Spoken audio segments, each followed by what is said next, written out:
you're here to launch Study of Pose, which is a pretty thick book, 1,000 poses, but it really is an exploration of the intrinsic nature of the human body, and it has so many references to art and pop culture. Tell me about it. Thank you for knowing that. A lot of people are like, so I don't understand this book.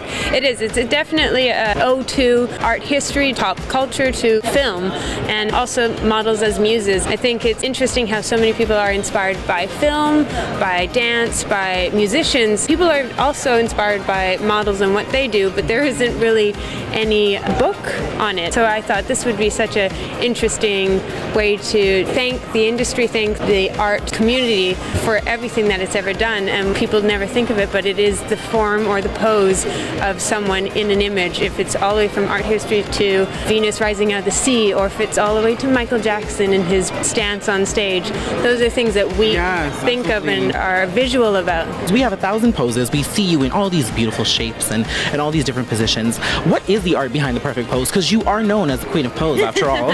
When it comes to modeling and when we're supposed to be selling products, it's important that you actually believe what you're doing. So I always tell models that if your hand is clasped on your side or if your hand is on your face, let me believe it. It's like acting. Believe it or not, you got to make people believe that you, in fact, love those jeans, or you, in fact, are selling that company. It's important that you are a method actor in a sense. Now, how did this project come about? Because it is a collaboration with Steven. It is. And 1,000 poses, all these different art references. How long did it take? The shooting itself was 3 days. So Steven Sebring, he wanted to do sort of an encyclopedia of posing in the 90s.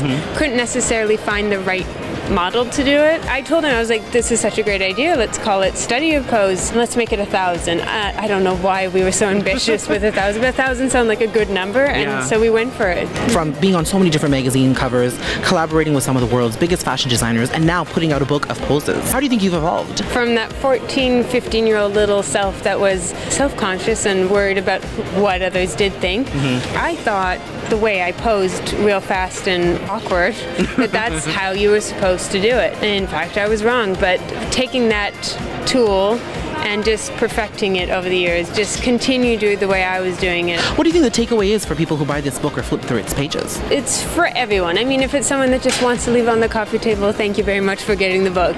But it's also for the future models out there to show them what, in fact, their bodies can do. And then way all the way to the artists, from painters to sculptors to poets to illustrators. It is for sure to inspire others as well. Speaking about inspiring others, what do you think upcoming models can really take away from this book? Have fun with what you're doing, enjoy it. And a lot of girls are very self-conscious about how they pose or how they look. You'll see in there are so many poses that are just, what are you doing? I don't understand it. It's really meant to say, the body can do anything. Don't worry about it. If someone says to you, that's not a good pose, go on to the next one. Don't be self-conscious about, oh my goodness, he hated that. Who cares?